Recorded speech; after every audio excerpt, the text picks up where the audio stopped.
My dear first semester diploma students in our states. Today I will discuss some 2 marks and 5 marks type of questions in engineering mechanics. Now I will discuss one by one. Now I will discuss 2 marks type of questions with answer. Number 1. What is the difference between fundamental unit and derived units with example? Answer is every physical quantity is measured in terms of internationally accepted units known as fundamental units. Examples are kg, meter, ampere, etc. Then derived unit. Derived units are those units which are based on basic units or fundamental units. Examples are force, acceleration, velocity, etc. Number 2. What is the difference between rectilinear motion or curvilinear motion? Rectilinear motion means when a body moves along a straight line path, it experiences the rectilinear motion. Then what is curvilinear motion? When the body moves along a curved line or curved path, it experiences the curvilinear motion. Then define force and its unit in SI system and CGS system. You know that force may be defined as an external agent that either changes or tends to change the state of rest or of uniform motion of a body. Then Newton is the unit of force in SI system and dyne is the unit of force in CGS system. Number 4. What is coplanar concurrent forces? The forces which meet at one point and also their lines of action are lie in the same plane. Here F1, that is F1 is equal to 40 Newton, F2 is equal to 80 Newton, F3 is equal to 60 Newton and F4 is equal to 10 Newton. They meet at one point, that is O, and their lines of action may lie in the same plane. Then number 5. Define concurrent forces. Concurrent forces are those forces whose lines of action pass through a common point. Here the forces F1, F2, F3 and F4 have the lines of action pass through a common point, that is O. Hence they are called concurrent forces. Define coplanar forces. Coplanar forces have their lines of action lie on the same plane.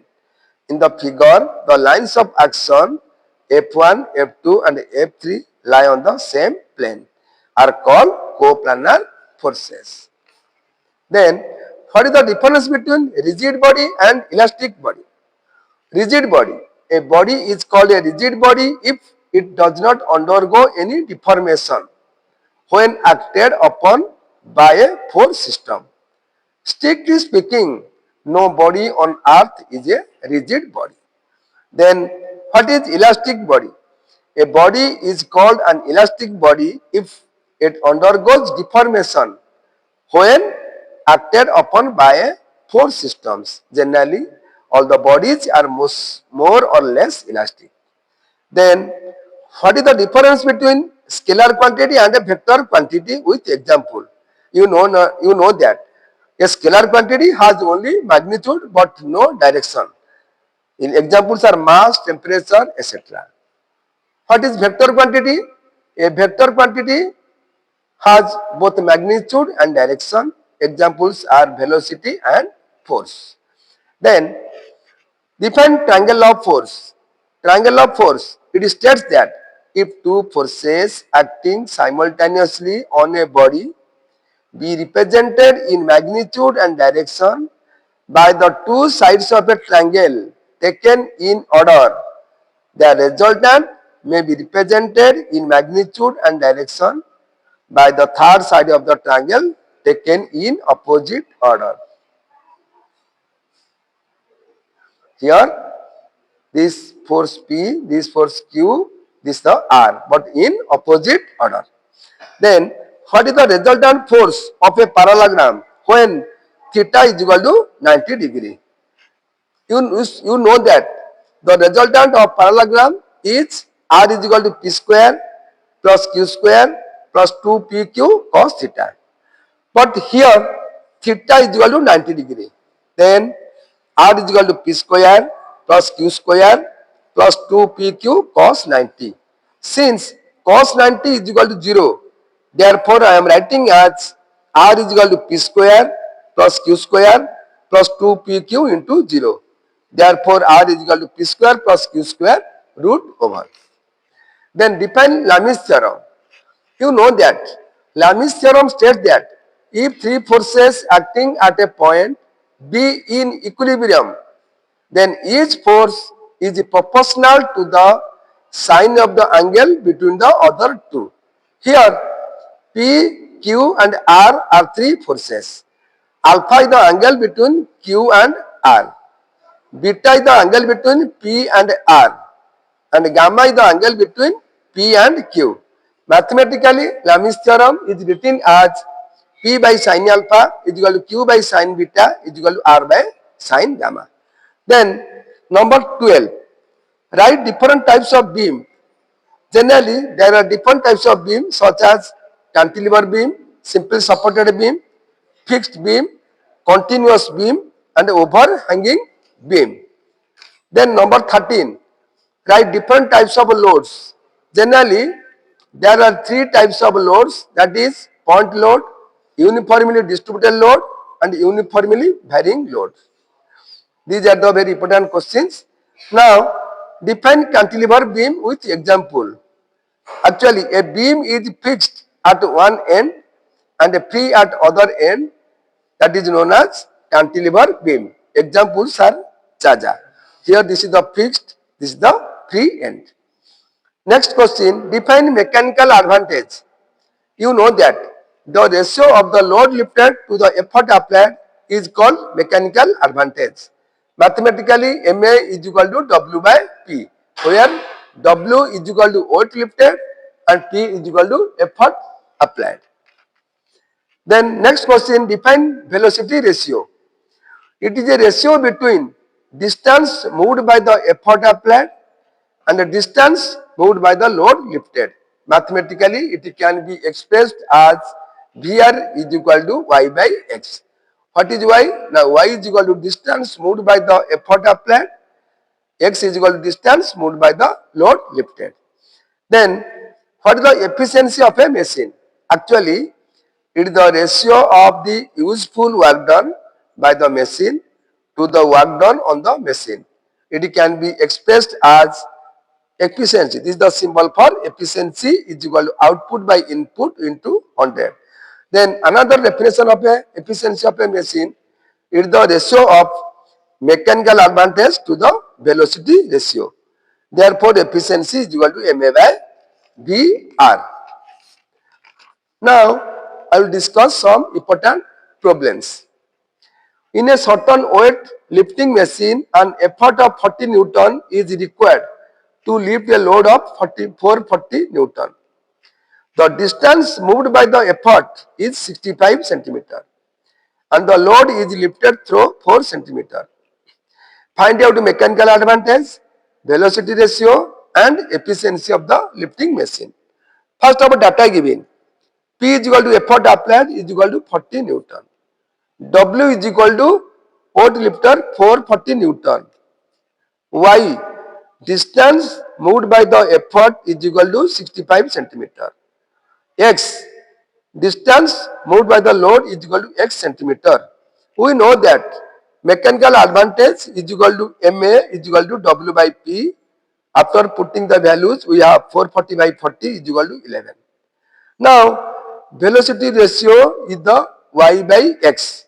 Here, Y is equal to 65, X is equal to 4, that is 16.25. Then, you know that efficiency of a machine is equal to mechanical advantage by velocity ratio. Therefore, mechanical advantage is equal to 11, VR is equal to 16.25 is equal to 0.6769, or that is 0.6769 into 100 is equal to 67.69%. Therefore, the required mechanical advantage is equal to 11, velocity ratio is equal to 16.25 and efficiency is equal to 67.69. Then number 2 problem is, in a lifting machine, an effort of 30 Newton just lift a load of 720 Newton. Evaluate its mechanical advantage if efficiency of machine is 30% at the load. Calculate the velocity ratio of the machine. First of all, data given. P is equal to 30 Newton, that is the effort applied. W is equal to load lifted 720 Newton. Efficiency is equal to 30%. Now, VR is equal to velocity ratio is to be found out. We know that mechanical advantage is equal to W by P is equal to 720 by 30 is equal to 24. Again, efficiency is equal to MA by VR, or 0.3 is equal to 24 by VR, or 0.3 into VR is equal to 24, or VR is equal to 24 by 0.3 is equal to 80. This is the required answer. Velocity ratio is equal to 80 and if mechanical advantage is equal to 24. Then next question, an electric light fixture of weight 200 Newton is supported as shown in the figure. Determine the tensile forces in the wires BA and BC. Now, from the free body diagram, this is the light fixture. Here, T1 tensions in the wire BA, T2 tensions along the line BC. The point B is in equilibrium under the action of the following three forces, that is T1, T2 and 200 Newtons. Now, according to Lami's theorem, we know that T1 by sine 90 plus 45, because is the T1, the opposite angle of T1 is equal to, this angle is 90, this angle is 45. Therefore, sine 90 plus 45. Here, T1 by sine 90 plus 45. Then T2 by sine 90 plus 60, because this force is T2, the opposite angle is, here is this angle is 90, this angle is 60. Therefore, sine 90 plus 60 is equal to 200 by sine 75. This angle is 75 because total angle is 180. Then 60 plus 45 is equal to 105. Therefore, this angle is 180 minus 105. Therefore, 75. Then, from the calculator, we have or T1 by sine 135 is equal to T2 by sine 150 is equal to 200 by sine 75. Or T1 by 0.7071 is equal to T2 by 0.5 is equal to 200 by 0.9659.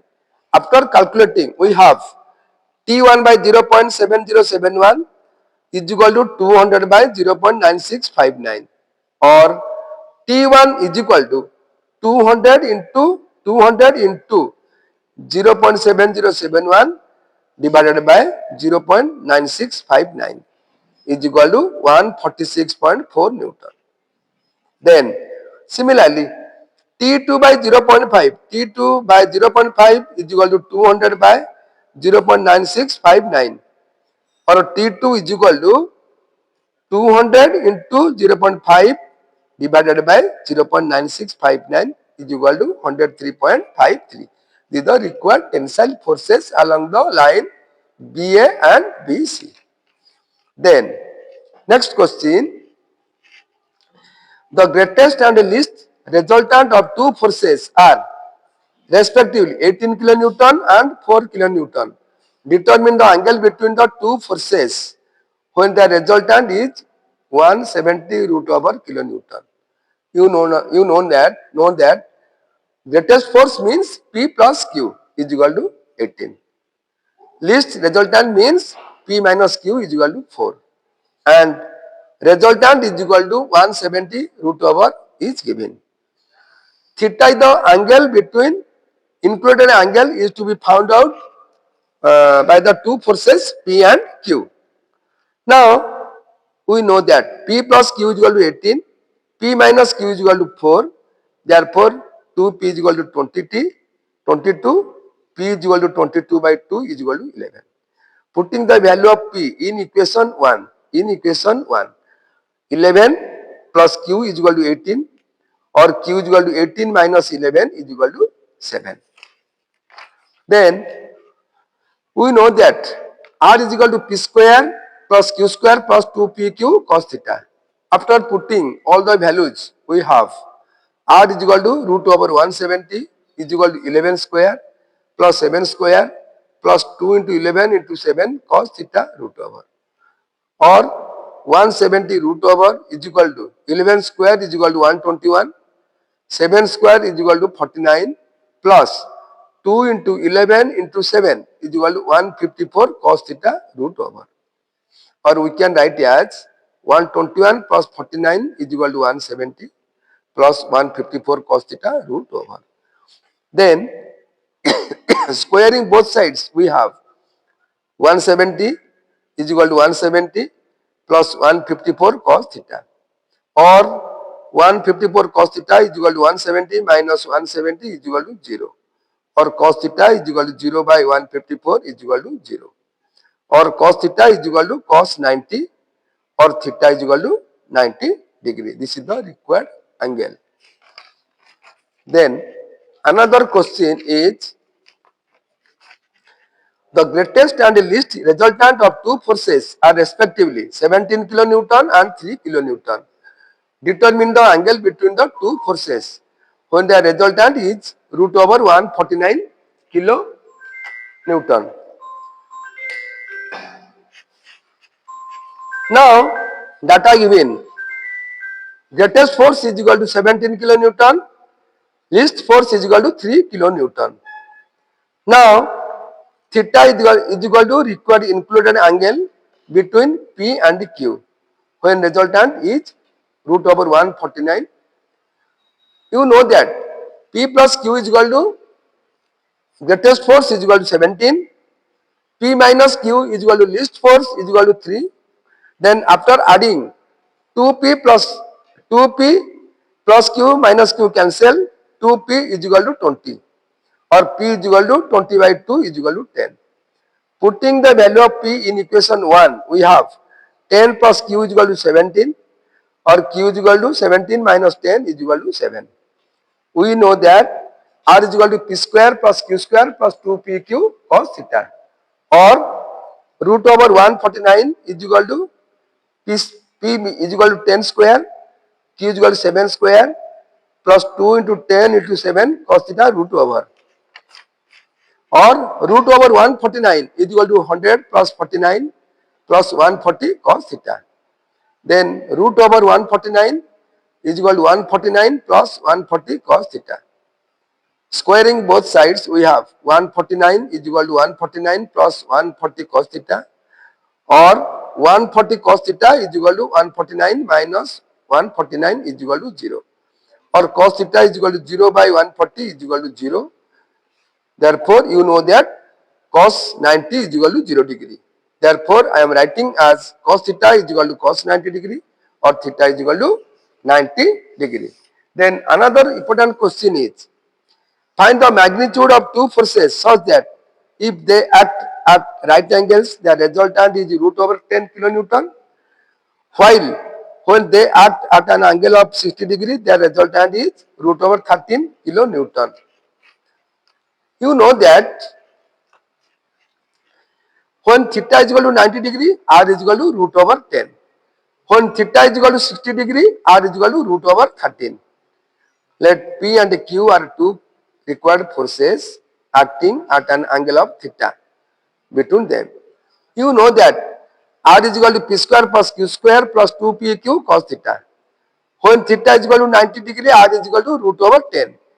Then putting all the values, we have root over 10 is equal to P square plus Q square plus 2PQ cos 90. Cos 90 is equal to 0. Therefore, root over 10 is equal to P square plus Q square root over. Squaring both sides, we have 10 is equal to p square plus q square. This is the equation 1. When theta is equal to 60 degree, r is equal to root over 13. Then root over 13 is equal to p square plus q square plus 2pq cos 60. You know that cos 60 is equal to 1 by 2.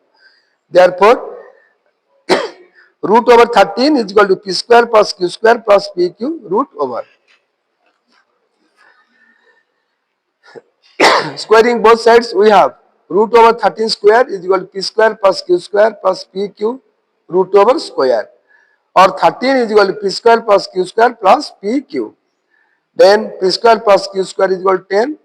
Therefore, I am writing as 13 plus 10 plus pq, because p square plus q square is equal to 10. Therefore, pq is equal to 13 minus 10 is equal to 3. Now, you know that p plus q square is equal to p square plus q square plus 2pq. After putting all the values, we have p square plus q square 10 plus 2 into 3, because pq is equal to 3, that is 16, or p plus q is equal to 4. Similarly, p minus q square is equal to p square plus q square minus 2pq. After putting all the values, we have p minus q is equal to root over 4 is equal to 2. Adding equation 3 and 4, equation 3 and 4, p plus q is equal to 4, p minus q is equal to 2, then 2p is equal to 6, therefore p is equal to 6 by 2 is equal to 3. Putting the value of p in equation 3, we have p plus q is equal to 4, or 3 plus q is equal to 4, or q is equal to 4 minus 3 is equal to 1. Then this is the required p and q are 3 and 1. Now, today, tomorrow I will discuss another important 2 marks and 5 marks and 10 marks about questions. Kindly see my notes and subscribe my channel. Thank you.